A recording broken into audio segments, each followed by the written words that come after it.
Hello kids, welcome to my channel smart study. कैसे हो आप सब? आई होप सब अच्छे होंगे, मस्त होंगे।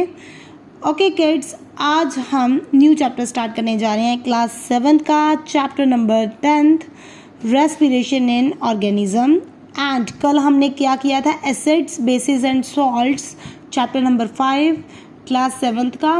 तो जिसने नहीं देखा वो मेरे चैनल पर जाके देख सकता है, और जिसने मेरा चैनल सब्सक्राइब नहीं किया please subscribe my channel. So let's start my video respiration in organism. सबसे पहले हम रेस्पिरेशन का मीनिंग करेंगे, क्या होता है रेस्पिरेशन। जो ओके किड्स,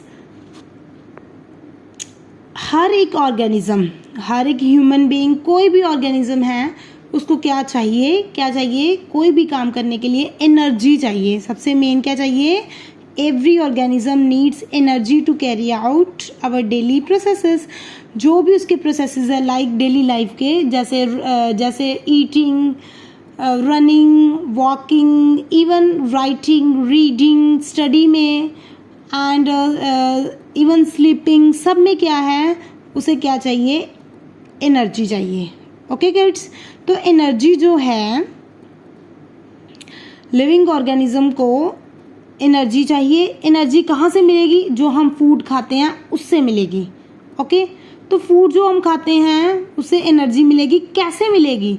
जब हम ऑक्सीजन इनटेक करते हैं, जब हम सांस लेते हैं, ऑक्सीजन हमारे अंदर जाती है, तो जो फूड होता है अंदर जो हम खाते हैं उसकी ब्रेक डाउन होती है। अगर तो कंप्लीट ब्रेक डाउन हुई तो क्या होगा? कंप्लीट ब्रेक डाउन हुई तो फिर एनर्जी रिलीज होगी। Okay, and elimination of waste product होगा। वेस्ट प्रोडक्ट किस फॉर्म में होंगे? Carbon dioxide and water. हम ऑक्सीजन लेंगे, इनटेक करेंगे एंड गिवन आउट क्या करेंगे? हम कार्बन डाइऑक्साइड हम छोड़ेंगे। ओके किड्स, तो इससे क्या है? जब हम ऑक्सीजन अंदर लेंगे तो जो हम फूड खाते हैं उसकी ब्रेकडाउन होगी। उस ब्रेकडाउन से हमें क्या मिलेगी? एनर्जी। तो उस एनर्जी से हम क्या करते हैं? डेली वर्क, डेली जो हम लाइफ की एक्टिविटीज़ है उसको परफॉर्म करते हैं। ओके किड्स, सो रेस्पिरेशन का मीनिंग पता लग गया सबको। रेस्पिरेशन क्या होता है? It is the process of taking in oxygen. Oxygen हम लेंगे, उसको ऑक्सीजन को कहाँ यूज़ करेंगे हम? ब्रेक डाउन ऑफ फूड जो हम खाते हैं उसकी ब्रेक डाउन होगा, उसका वो ब्रेक होगा फूड, और उससे क्या मिलेगी हमें? रिलीज ऑफ एनर्जी हमें मिलेगी। Okay, and elimination of waste products, carbon dioxide and water के फॉर्म में। So this is the definition of respiration. ये कौन से स्टेप्स में होती है? 2 स्टेप्स में, इंटरनल एंड एक्सटर्नल। जो एक्सटर्नल होती है वो उसको क्या बोलते हैं हम? ब्रीथिंग। इंटरनल है उसको क्या बोलेंगे हम? Cellular respiration. ओके, जो इनसाइड होती है सेल्स के अंदर। ओके किड्स, सबसे पहले एक्सटर्नल रेस्पिरेशन और ब्रीथिंग क्या होती है? ब्रीथिंग सिंपली क्या होती है? आप सिंपल मीनिंग सोचो तो इनहेल करना और उसी टाइम एक्सहेल करना। हम अंदर एयर लेते हैं, उसी टाइम एयर जो अंदर लेते हैं वो ऑक्सीजन के फॉर्म में, जो बाहर निकालते हैं वो कार्बन डाइऑक्साइड के फॉर्म में। ओके, इनहेल एंड एक्सहेल, उसको हम ब्रीथिंग बोलते हैं। The process of taking in air rich in oxygen and giving out air, जो हम बाहर निकालते हैं air rich in carbon dioxide, वो किस में होती है? कार्बन डाइऑक्साइड में, by the living organism with the help of respiratory organs. Respiratory organs हम आगे पढ़ेंगे कौन कौन से हैं। ओके, बेसिकली तो वैसे हम जो भी रिस्पायर करते हैं वो नोज के थ्रू, नोस्ट्रिल्स के थ्रू ही करते हैं। ओके, तो बाकी भी जो है हम वो आगे डिटेल में डिस्कस करेंगे, तो स्टार्टिंग से एंड तक बने रहना, तभी कंसेप्ट क्लियर होगा इस चैप्टर का। So this is known as breathing क्या होता है? Inhale and exhale of air. Next is internal respiration. Internal जो होती है इनसाइड द सेल्स, जिसे हम सेलुलर रेस्पिरेशन भी बोलते हैं। इसमें ब्रेक डाउन होती है फूड की। The process of break down of food in the form of glucose in the cells with the release of energy. तो इससे क्या होगी? एनर्जी रिलीज होगी। अब जो इंटरनल रेस्पिरेशन है ये 2 टाइप्स की होती है, aerobic and anaerobic respiration. Okay, aerobic आपको सबको पता होगा पहले ही। Aerobic, you are familiar with this terms, both terms. Aerobic means presence of oxygen and anaerobic means absence of oxygen. So aerobic respiration में क्या होता है, ब्रेक डाउन ऑफ फूड होता है in the presence of oxygen. जैसे ये food है, food in the form of glucose, इसमें क्या प्रेजेंट है, ऑक्सीजन. ओके, तो क्या कौन सी रेस्पिरेशन हुई फिर, एरोबिक रेस्पिरेशन. तो कौन से प्रोडक्ट बनेंगे, carbon dioxide and water, and energy release होगी. So simply break down of food into carbon dioxide and water to release energy using oxygen, it is known as aerobic respiration. तो aerobes कौन से होते हैं, जो ये perform करते हैं aerobic respiration, like human beings. हम भी ये लिविंग ऑर्गेनिज्म जो है, लिविंग ऑर्गेनिज्म ही मेनली ये एरोबिक रेस्पिरेशन परफॉर्म करते हैं. एनारोबिक रेस्पिरेशन में क्या आएगा, इसमें एनारोबिक में ये फूड है ग्लूकोज, अब इसमें ऑक्सीजन नहीं है, without the use of oxygen, जिसे हम बोलेंगे एनारोबिक रेस्पिरेशन. तो ये इसकी ब्रेक डाउन किस में होगी, alcohol, carbon dioxide and energy release होगी. ओके, इसकी ब्रेक डाउन जो है in the presence of oxygen, glucose की कार्बन डाइऑक्साइड एंड वाटर में होगी. ग्लूकोज की in the absence of oxygen में अल्कोहल बनेगा, alcohol and carbon dioxide, energy release होगी. ओके, ये किस में होती है, simple organism like yeast and some bacteria that they do not require oxygen during the respiration. Okay, ये इसमें होती है, और ये किस में होती है, लिविंग ऑर्गेनिजम्स में. जो एनर्जी रिलीज होती है, the amount of energy giving out in the anaerobic respiration it is much less, इसमें कम होगी, और जो एरोबिक है उसमें ज़्यादा होगी. सो next is the differences between aerobic anaerobic. इसमें आपको क्लियर हो जाएगा इन दोनों प्रोसेसेस में क्या होता है. पहले तो in the presence of oxygen आएगा, और ये anaerobic in the absence of oxygen. Okay kids, इसमें complete break down of food होगा ग्लूकोज, इसमें इनकम्प्लीट ब्रेक डाउन होगा फूड का.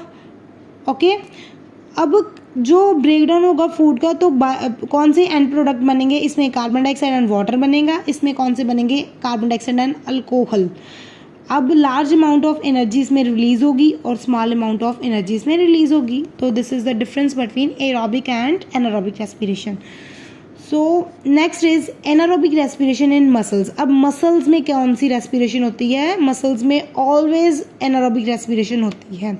ओके, तो कैसी होती है, जब आप कोई भी हैवी एक्सरसाइज करते हो, आप कोई भी हैवी परफॉर्म करते हो, जैसे साइकिलिंग करना, जैसे रनिंग करना, वॉकिंग करना, ओके, जिसमें ज़्यादा टाइम लगता है, वेट लिफ्टिंग, कोई भी काम है जो हैवी काम है, ओके, उससे क्या होगा कि उसमें आपको डिमांड ऑफ एनर्जी, जो सप्लाई ऑफ एनर्जी है उसमें ज़्यादा होगी. ओके, जब कोई काम ज़्यादा जो ज़्यादा देर के लिए काम करना है, उसके लिए हमें एनर्जी भी तो ज़्यादा चाहिए ना, एनर्जी चाहिए ज़्यादा. बट इसमें क्या होता है, एनारोबिक प्रोसेस है, तो एनारोबिक है तो इसमें सप्लाई ऑफ ऑक्सीजन तो लेस ही होगी, क्योंकि इन द एब्सेंस ऑफ ऑक्सीजन होता है ये प्रोसेस, तो सप्लाई ऑफ ऑक्सीजन इसमें कम होती है, लिमिटेड होती है. सो इसलिए जब हम कोई भी हैवी एक्सरसाइज करते हैं, तो जो फूड है, जो हैवी एक्सरसाइज होती है, तो जो फूड है ब्रेक डाउन होता है, किस में ब्रेक डाउन होती है फूड की, लैक्टिक एसिड एंड एनर्जी. अब लैक्टिक एसिड बनेगा हमारे मसल्स में, anaerobic respiration in muscle cells, इसमें क्या बनेगा, लैक्टिक एसिड एंड एनर्जी. इसी वजह से लैक्टिक एसिड बनता है, क्योंकि डिमांड ऑफ एनर्जी हाई है but supply of oxygen less है. सप्लाई ऑफ ऑक्सीजन लेस है तो एनारोबिक प्रोसेस होगा, एनारोबिक प्रोसेस है तो इसमें लैक्टिक एसिड्स बनेगा. अगर लैक्टिक एसिड आपकी मसल्स में बना तो आपको क्या होगा, मसल्स क्रैम्प्स. क्या होगा, after heavy exercise we sometimes get muscle cramps. Muscle cramps क्या होता है, पेन होती है मसल्स में. आप कहते हो ना कि जब आप ज़्यादा रनिंग करते हो या साइकिलिंग करते हो या कुछ भी करते हो आप हैवी वर्क, तो कहते हो ना मेरी हमारी लेग्स जो है पेन कर रही हैं, लेग्स दर्द कर रही हैं, फिर आपके मसल्स जो हैं वो थोड़े से वीक हो जाते हैं. ओके, उसको क्रैम्प्स बोलते हैं, मसल्स क्रैम्प्स. तो मसल क्रैम्प्स बेसिकली इसमें क्या होता है कि जो मसल्स हमारे मसल सेल्स जो होते हैं वो क्या करते हैं, रिस्पायर करते हैं anaerobically in the absence of oxygen. So क्या है, the partial breakdown of glucose, जो पार्शियल ब्रेकडाउन होती है ग्लूकोज की फूड की, तो लैक्टिक एसिड प्रोड्यूस होता है, तो मसल क्रैम्प्स होते हैं. तो इससे हम कैसे रिलीफ ले सकते हैं, कैसे हम इसे क्योर कर सकते हैं, हम इसे हॉट वाटर बाथ और मसाज करके. इससे क्या होगा, हॉट वाटर बाथ और मसाज करने से इससे क्या है कि हमारी ब्लड की सर्कुलेशन वो इंक्रीज हो जाएगी बॉडी में। ब्लड की circulation increase, it means supply of oxygen muscles में इंक्रीज हो जाएगी। सप्लाई ऑक्सीजन की अगर ज़्यादा हुई तो जो हमारा फूड है वो कंप्लीट ब्रेक डाउन होगा। Okay, complete break down of food हो जाता है इनटू लैक्टिक एसिड, तो क्या बनेगा, लैक्टिक एसिड की कंप्लीट ब्रेक डाउन होती है तो क्या बनेगा फिर, carbon dioxide and water. Okay, तो फिर क्या है, हमारे क्रैम्प्स जो हैं वो ठीक हो जाएंगे। ओके किड्स, सो ये था anaerobic respiration in muscles. Basically इसमें लैक्टिक एसिड प्रोड्यूस होगा।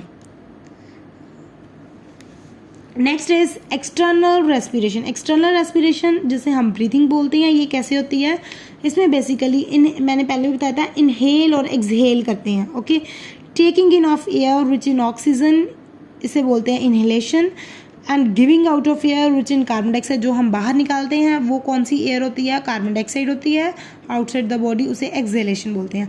Breathing it is always continuous process, ये कॉन्टीन्यूस चलता रहता है हर टाइम।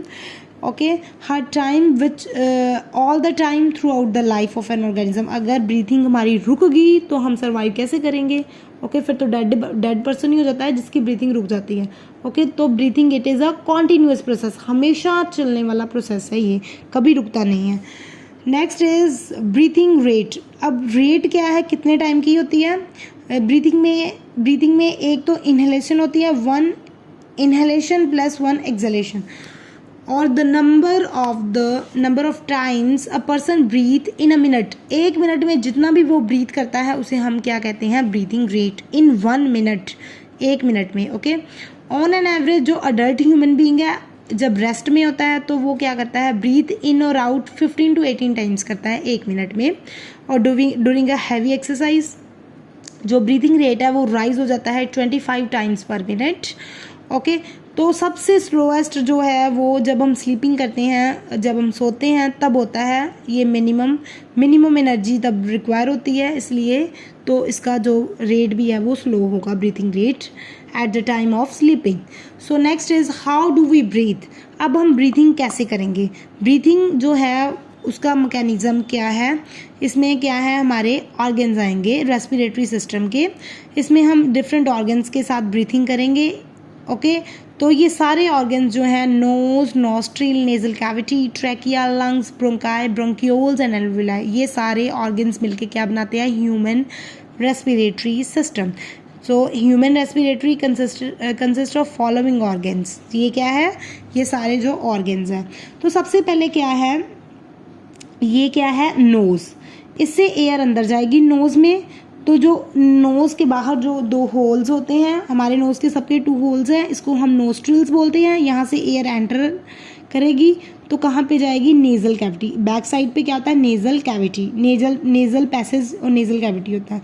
नेज़ल कैविटी जो होती है वो उसमें क्या क्या होता है, उसमें एक तो हेयर होते हैं और एक म्यूकस होता है।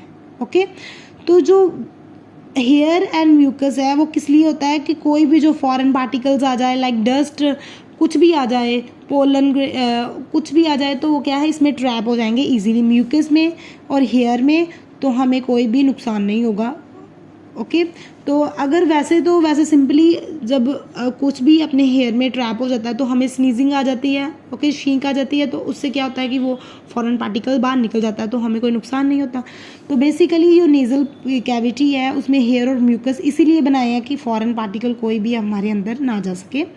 तो इससे क्या होता है, हमारी जो एयर है वो क्या हो जाती है, वार्म एयर हो जाती है, वार्म क्लीन एयर हो जाती है। ओके, इसमें क्या होता है कि clean, moist and warm air यहाँ तक आ गई, यहाँ एयर एंटर करके नेज़ल कैविटी में आएगी। नेज़ल कैविटी से अब एयर कहाँ जाएगी, विंड पाइप में, ट्रैकिया में है। ओके, ट्रैकिया में जाके, ट्रैकिया में क्या, जब एयर ट्रैकिया में जाएगी तो ट्रैकिया जो है वो 2 ट्यूब्स, तो थिन ट्यूब्स में डिवाइड होता है। जैसे ये देखो 1 और 2, इसको क्या बोलते हैं, ब्रोंकाई, इसको क्या बोलते हैं, ब्रोंकाई। अगर सिंगुलर में बोले तो ब्रोंकस। तो ये ईच ब्रोंकस, एक जो है वो कितने सारे आगे डिवाइड है थिन ट्यूब्स में, इसे क्या बोले हम, ब्रोंकियोल्स, इसे क्या बोलेंगे हम, ब्रोंकियोल्स। ब्रोंकियोल्स में क्या होती है, एयर सैक्स होते हैं, ये देखो एयर सैक्स जिसे हम बोलते हैं एल्वुलाई। ओके, एल्वुलाई, ये बेसिकली किस में होते हैं, लंग्स में। किस में होते हैं, लंग्स में। तो एयर पहले इधर से आएगी नोस्ट्रिल से नेजल कैविटी में जाएगी, nasal cavity to trachea, trachea to bronchi to bronchioles, then alveoli. Here is passage.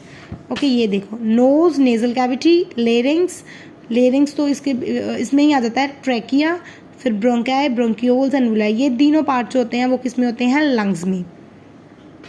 Okay, तो इसमें क्या है, एल्वुलाई में द ऑक्सीजन जो है फिर कहाँ पे जाती है, ब्लड कैपिलरीज में। ब्लड कैपिलरीज में जाके ऑक्सीजन किसके साथ कंबाइन करती है, हीमोग्लोबिन के साथ। तो क्या बना देती है, ऑक्सी हीमोग्लोबिन।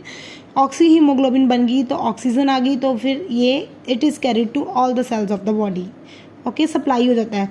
सिमिलरली जब जो कार्बन डाइऑक्साइड है, जब भी फूड की ब्रेकडाउन होती है, कार्बन डाइऑक्साइड भी तो रिलीज़ होती है। कार्बन डाइऑक्साइड जो रिलीज़ होती है इंटरनल रेस्पिरेशन में, वो ब्लड में जाती है। ब्लड क्या करता है, कार्बन डाइऑक्साइड को एल्वुलाई के पास लेके जाता है, लंग्स में। वहाँ पे कार्बन डाइऑक्साइड जो है रिमूव करते हैं along with the air, and in this way exchange of gases take place in the alveoli. Okay kids, next is how air enters the lungs. अब क्या है, इसमें एक एक्सपेरिमेंट किया है कि एयर कैसे एंटर करती है। इसमें एक बैलून का एक्सपेरिमेंट किया है। Here is a plastic bottle and Y shaped plastic tube. यहाँ पे 2 बैलून्स लगाए हैं। ओके, ये है डी फ्लैटेड, बिल्कुल फ्लैट है। ओके, नीचे रबर शीट लगाई है। जब रबर शीट को हम पुल्ड डाउन करेंगे तो क्या होगा, ये बैलून क्या होएंगे, फूल जाए, मतलब इसमें एयर आ जाएगी, इनफ्लेटेड हो जाएंगे, फूल जाएंगे। ओके, तो जब हम इसे पुश करेंगे ऊपर की तरफ तो क्या आएगा, ये डीफ्लेटेड हो जाएंगे, फिर फ्लैट हो जाएंगे। सिमिलरली इसमें क्या करते हैं कि इसमें ये देखो, आप एयर जो है अपनी अंदर लेके जाओ, ठीक है, ऐसे अंदर लेके जाओ तो क्या हो जाएगा, बैलून्स गेट फ्लैटेड, तो आपका भी एयर के साथ भर जाएगा अंदर। ठीक है, आपको अब आगे पढ़ेंगे थोड़ा डिटेल में। इससे आप जो है एक्सहेल करो, हवा बाहर लेके जाओ, तो आपको ये मैकेनिज्म पता चलेगा। Okay kids, next is what make us breathe, कि हम ब्रीथिंग कैसे करते हैं, ब्रीथिंग कैसे होती है मैकेनिज्म में। तो इसमें क्या आता है, ब्रीथिंग जो होती है बेसिकली किसकी हेल्प के साथ होती है, इंटरकोस्टल मसल्स। इंटरकोस्टल मसल्स कहाँ पे होती है, between the ribs and diaphragm. During the inhalation, जब हम एयर को अंदर लेके जाएं, इनटेक ऑफ एयर अंदर, अब जब आप सांस अंदर लोगे, ओके, तो रिब्स क्या करेंगी आपकी, तो इंटरकोस्टल मसल्स क्या करती हैं, कॉन्ट्रैक्ट हो जाती है। आप लेके देखो, एक्सपेरिमेंट करके देखो, अंदर हवा ले हो तो आपका जो इंटरकोस्टल आपकी जो मसल्स है वो कॉन्ट्रैक्ट हो जाएंगी, सिकुड़ जाएंगी।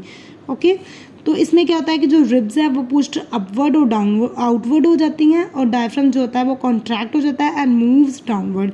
इसकी वजह से क्या होता है कि जो भी हमारी स्पेस है चेस्ट कैविटी की वो इंक्रीज हो जाती है, चेस्ट कैविटी लार्ज हो जाती है, और एयर जो होती है उसमें लंग्स में चली जाती है।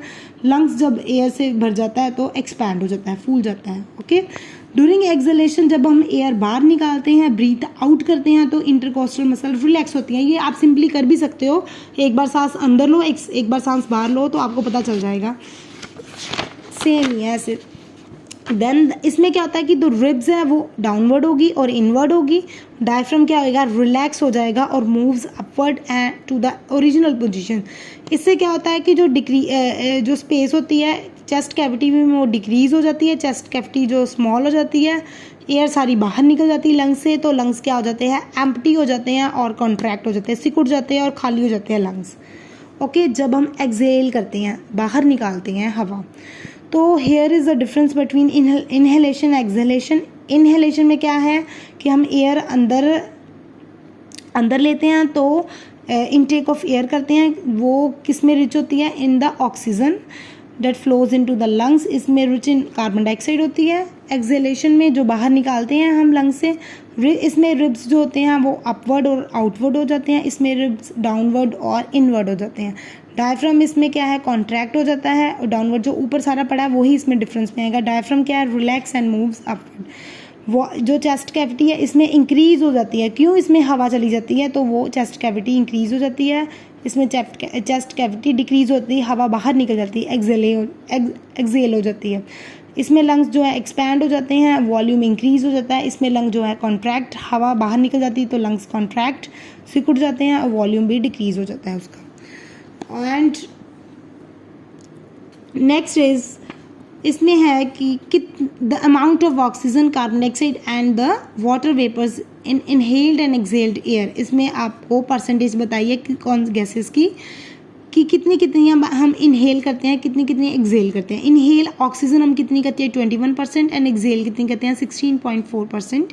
कार्बन डाइऑक्साइड 0.04% एंड एक्सहेल कितनी करें 4.4%।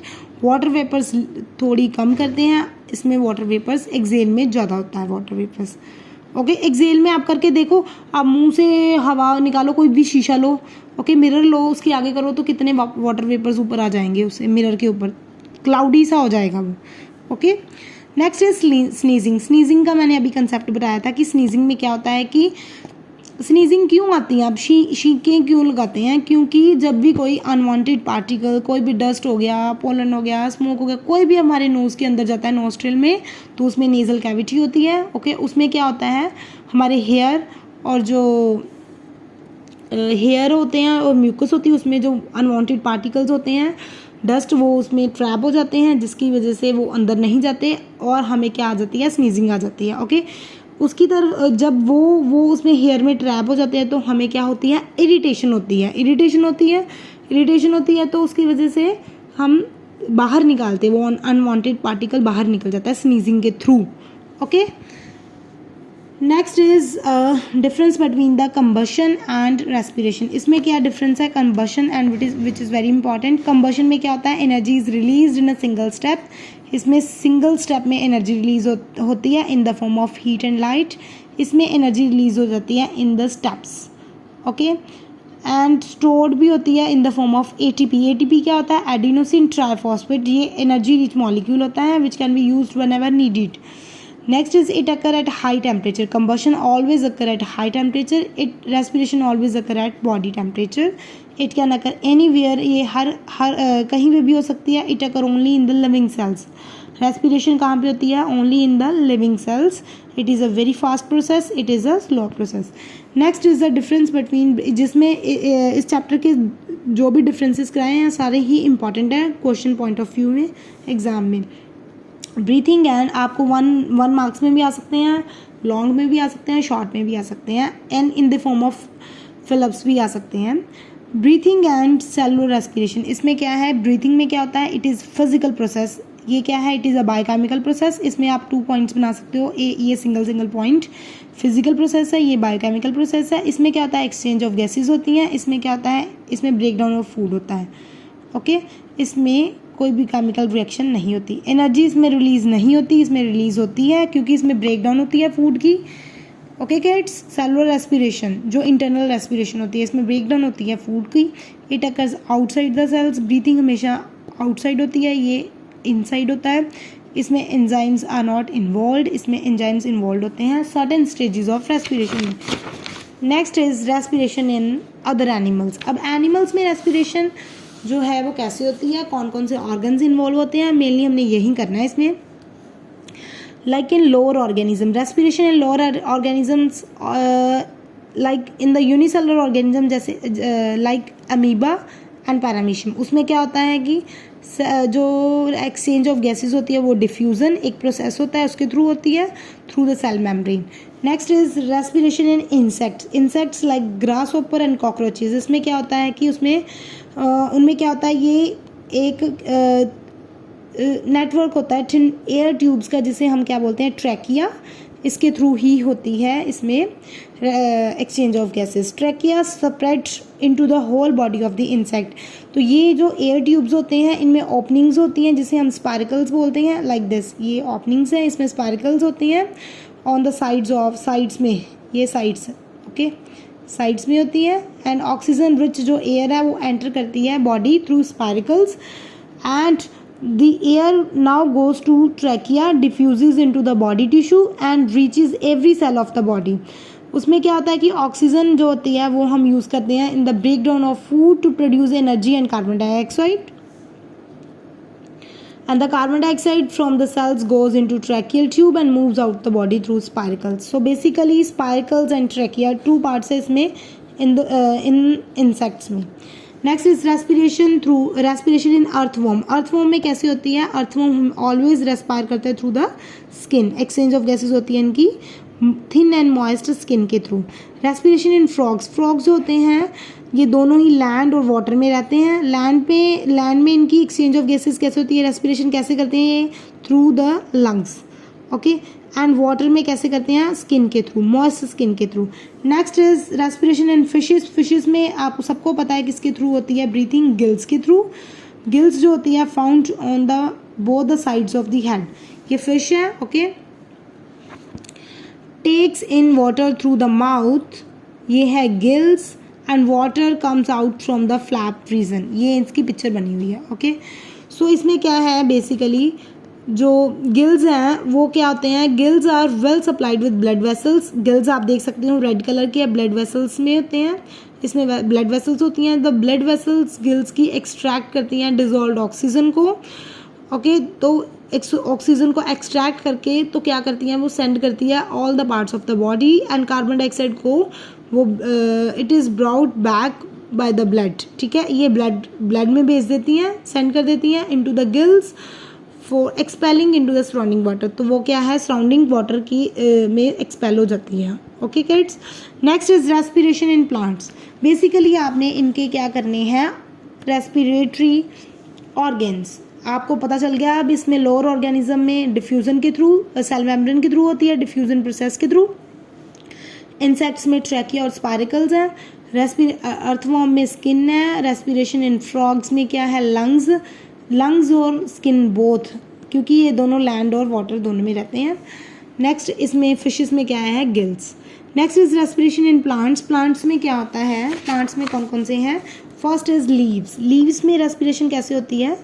द लीव्स जो होते हैं उनमें क्या होते हैं? टाइनी पोर्स होते हैं जिसे हम क्या कहते हैं? स्टोमेटा.